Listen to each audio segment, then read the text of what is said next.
So I have my notebook here, and this is actually a notebook that I got when I bought my Aston Martin.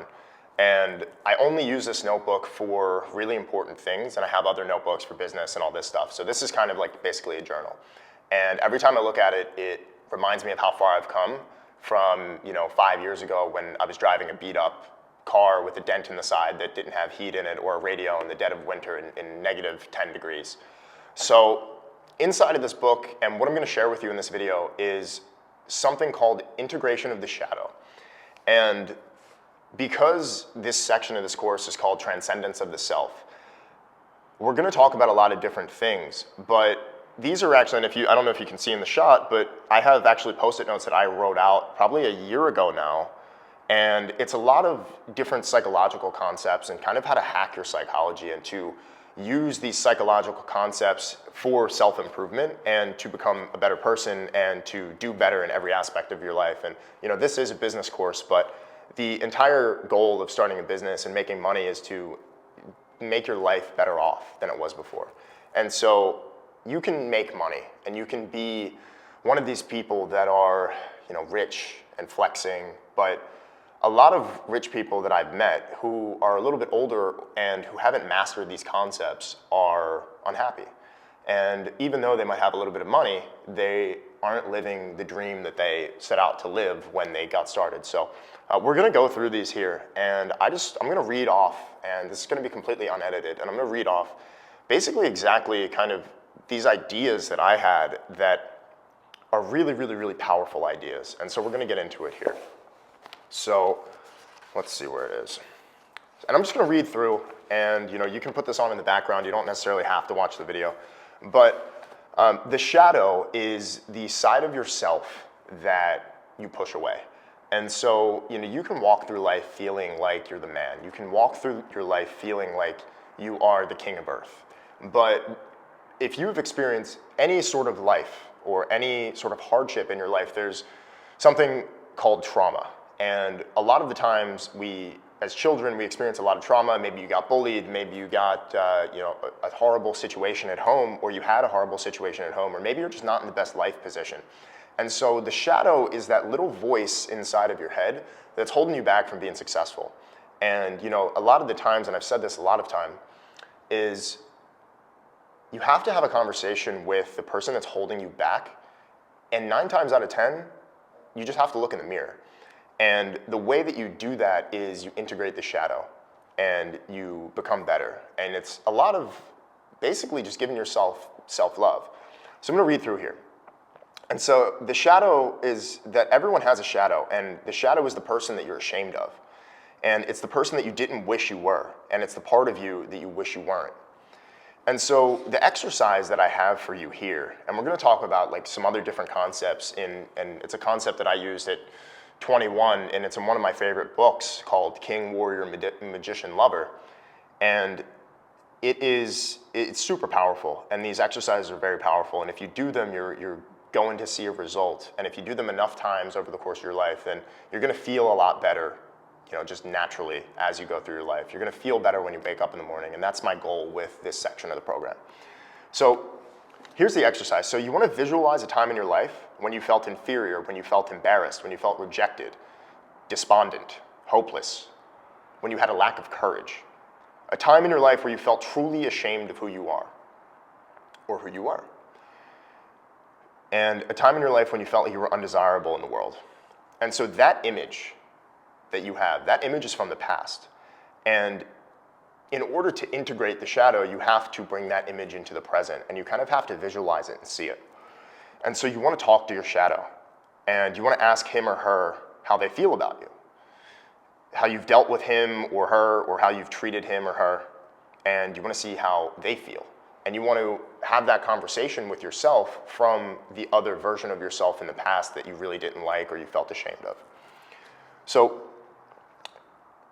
those feelings of anger, those feelings of hurt, those feelings of being upset, the shadow, it needs attention.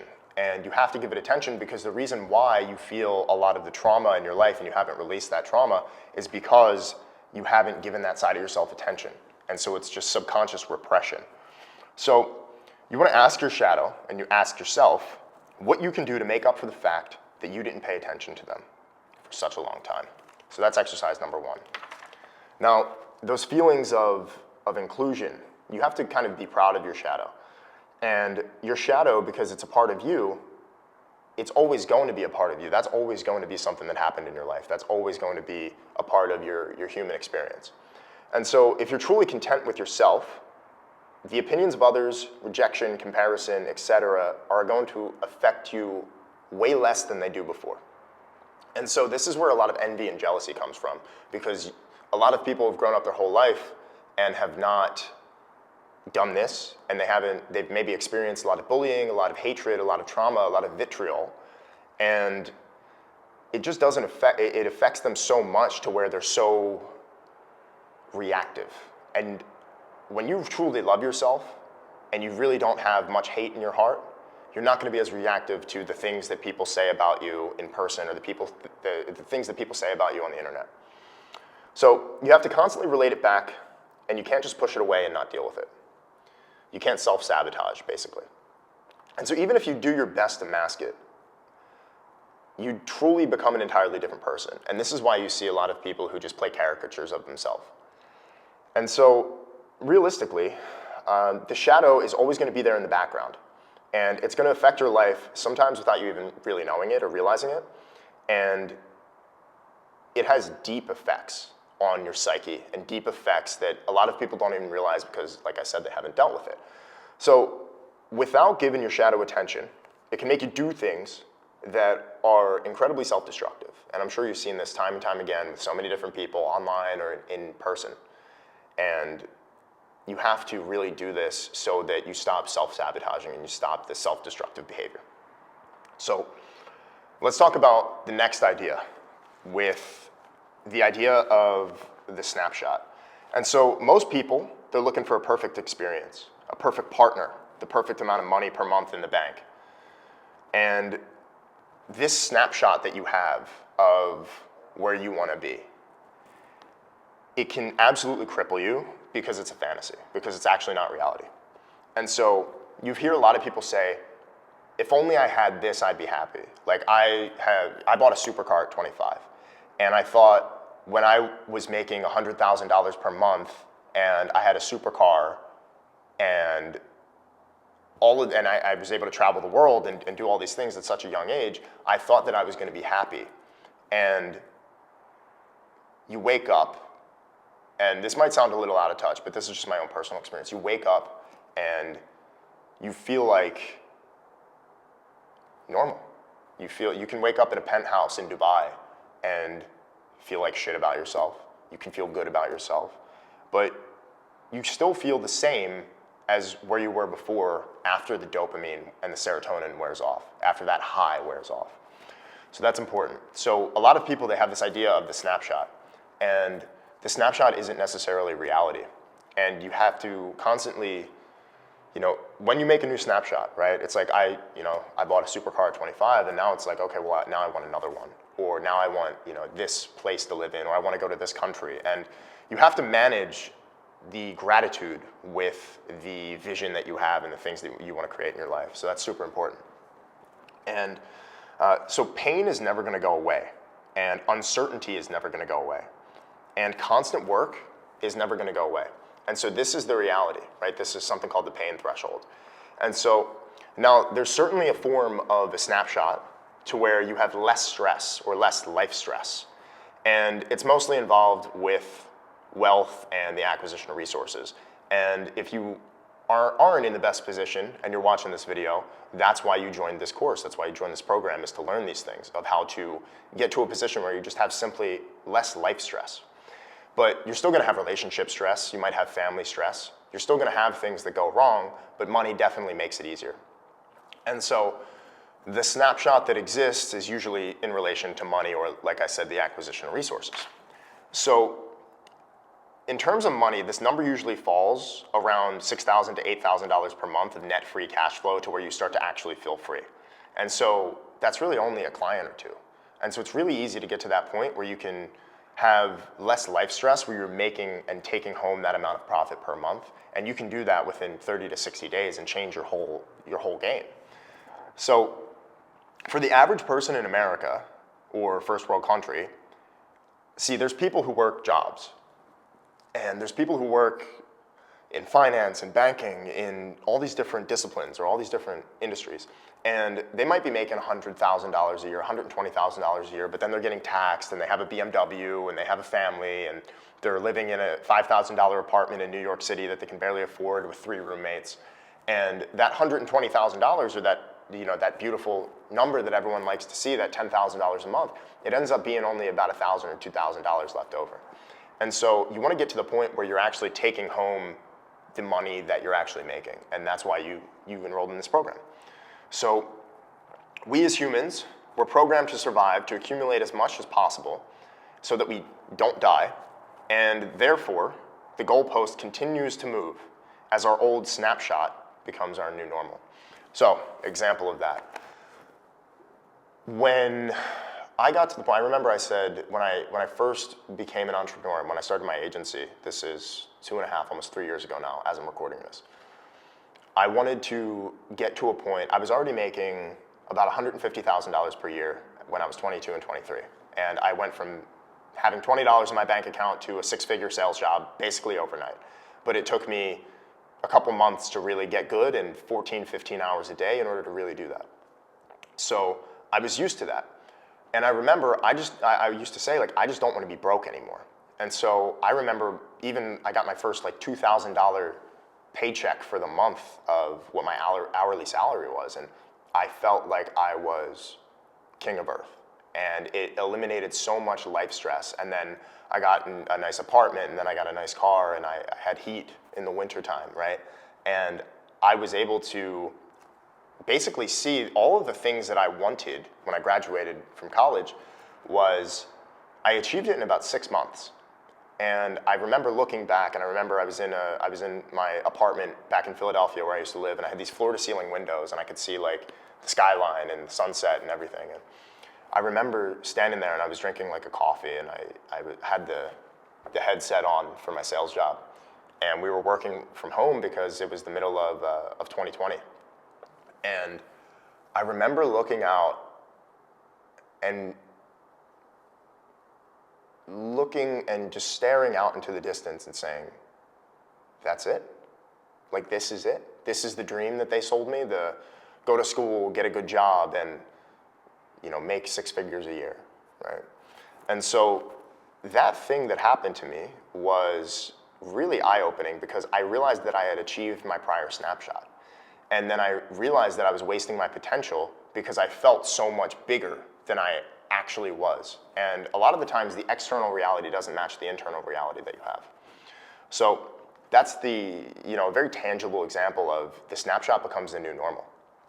And a lot of the time, if that snapshot becomes the new normal and you lose it, you're gonna feel a lot of self-hate, but you have to be able to weather the storm and get back to where you were before. So that's just a little caveat there. So as this happens in real time, a new snapshot's formed, a new idea of happiness. And like I said, it happened to me multiple times. It happened to me when I was 6 months into my sales job and I'd gotten all of the material stuff that I wanted as a 19 or 20-year-old. And it also happened to me again when I bought the Aston Martin. And I got everything that I wanted in one of my old snapshots.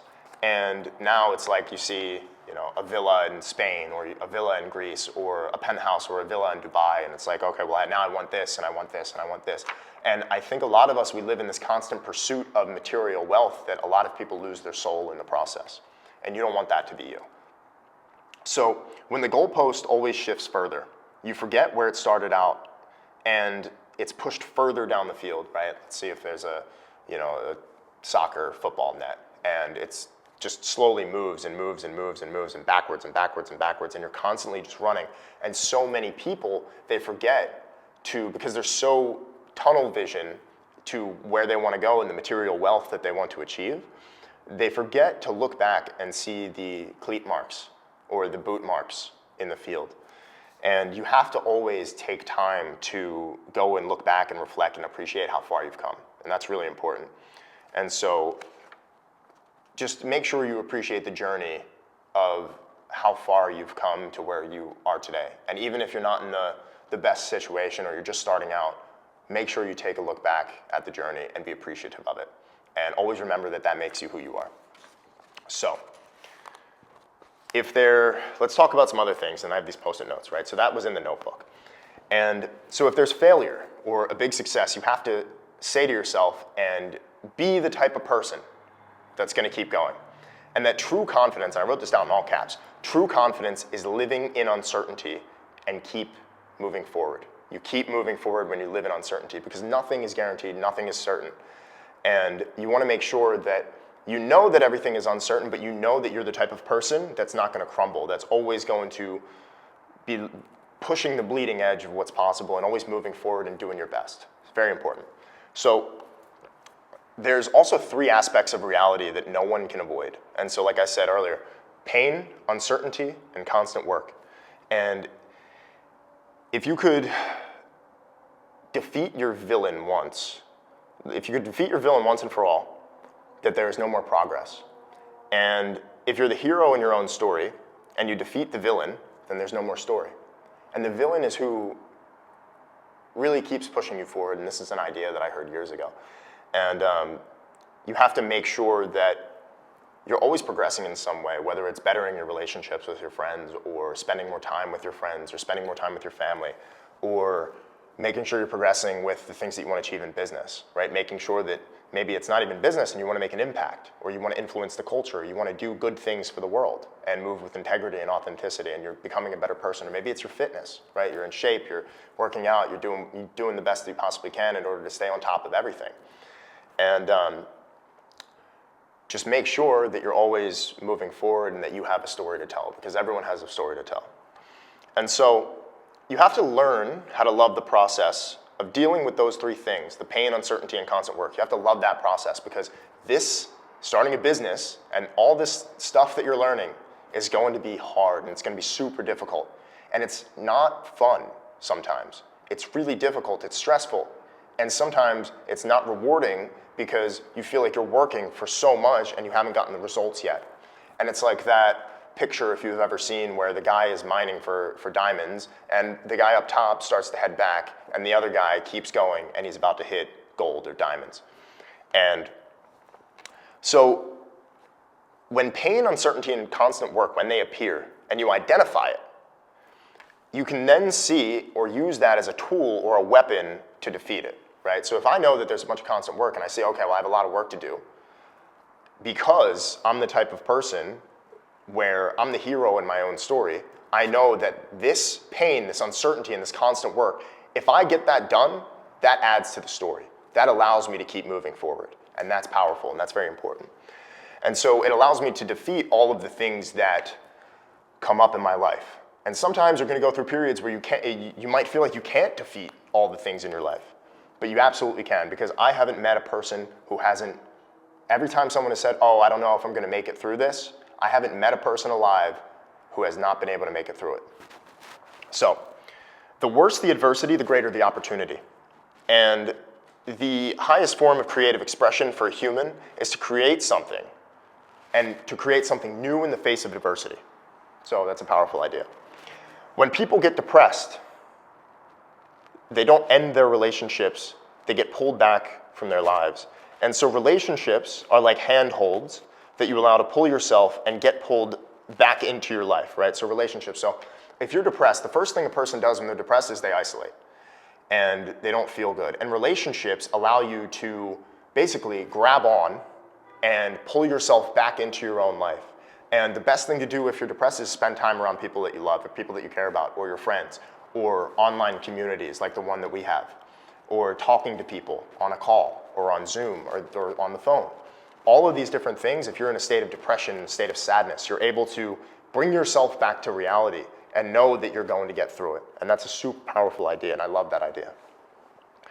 And you have to take the initiative when that happens. You can't expect other people to do that because other people are not you and other people are not living within your own mind. And so you might feel the worst that you've ever felt in the entire world and no one else knows it because you don't say anything. So make the phone call and reach out to the people that you love and the people that you care about. And it's 100% going to make your life better and make that situation better. So when you get into a relationship with your unconscious, relationships to the unconscious. So you have to be able to develop a relationship with your unconscious to understand how it's operating. And this is the idea that we're going to talk about in the later part of this video, is you have to be able to have a relationship with the things that are going on in your mind, and you have to be able to assimilate and aggregate those ideas and really understand how you feel. So things that come out, if you just sit there with a journal and you write, things might come out or ideas might come out how you feel because you're just allowing yourself to be honest with yourself. Okay, so let's talk about, bring this over here. We're going to talk about failure, weakness, and vulnerability, because a lot of people experience failure, a lot of people experience weakness, or feel like they're experiencing weakness, or feel like they're weak people when they're not, and vulnerability. And these are connectors, and they connect you to the rest of the world. Every single amazing movie is about someone experiencing failure, weakness, and vulnerability and rising to the occasion. You think about a movie like Star Wars, or you think about a movie, every superhero movie. And it's all about how the hero has failure, the villain's more powerful, and they're weak, and they get beat by the villain in the beginning of the movie, and then they finally go and they beat the villain at the end, right? And so these stories that are told, right, a story like the Bible or the Quran, all of these, I'm not sure about the Quran, I haven't read the Quran, but in the Bible, it's about failure, weakness, and vulnerability. It's a collection of stories, and these stories connect people. All of these stories, people bond over their favorite movies or their favorite stories. A tale like the Odyssey, right, Homer, or the Iliad, or the Battle of Troy. All of these different stories are connectors of people. And so everyone has a similar human experience, and everyone has a similar story. And there are so many people who have experienced failure and weakness and vulnerability. And these things and these moments allow you to connect with people on a deeper, different level. So you need these to be able to move forward. And everyone needs help moving forward. So if someone is depressed, I wrote this down, it says, I'm depressed. So if I'm depressed, right, you have to be honest with yourself, right? So you have to say, I know my habits aren't the best. I know I'm undisciplined. I know I'm lazy. If only I knew what I was supposed to be doing, but I don't know, so I'm just going to be lazy and do nothing. Now, this is a lot of people, right? And a lot of people aren't honest with themselves. They're guys that say, I want to make $40,000 a month. I want to make $50,000 a month. I want to be a millionaire, right? I want that. I want a Lamborghini, right? I want to live in the Hollywood Hills. I want to do all these different things, but they're depressed. But they never sit there and they never audit the fact that their habits are shit. They never sit there and audit that they know that they're undisciplined, that they're sitting there playing video games, or they're wasting their time scrolling TikTok or Instagram or on YouTube, doing nothing, or Twitter, right? And you have to, basically, if you're depressed, you have to understand why you're depressed. You're probably depressed because your habits are horrible. You're lazy, you're not doing anything to generate momentum, you're not putting out force into the world and having it come back to you, because energy is an exchange. And most people know what they need to be doing. If you're inside this course, you know exactly what you need to be doing because it's absolutely laid out for you. It's do this, do this, do this, do this, do this, do this. Done. So procrastination kills a lot of people in terms of killing their dreams. So most people, they're just lazy and they do nothing and they never get what they want done, and they never achieve the life that they set out to achieve when they were young. And a lot of people don't get the opportunity to live their dreams. And because you're watching this video, you have the system here that is going to show you how to get to the point where you can have less life stress and actually live your dreams.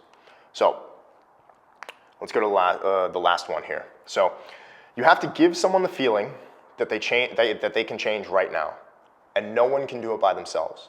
And you have to give yourself the feeling that you can change right now. If you're depressed, you're in a bad situation, right? You can go and you can give yourself, you can make this change right now. And you can decide right now, and it's a choice.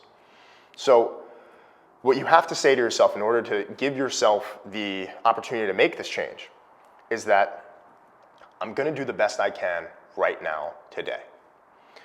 And when you go to the next thing, you say the same thing. I'm going to do the best I can there. And if you wake up every single day and all the work that you need to do and all the things that you need to do and the things that are going to take you to the point to where you want to be, if you can wake up and say, I'm going to do the best I can. For the next 4 hours, I'm going to do the best I can. I'm not going to be lazy. I'm not going to sit on Twitter. I'm not going to be on TikTok. I'm not going to waste my time. When you're in the gym, make sure you do the best you can, right? When you're on a sales call, make sure you push it to the bleeding edge and you do the best you can. When you're, let's say you're a guy and you're on a date with a girl, make sure you do the best you can, right? And be in the moment and be present.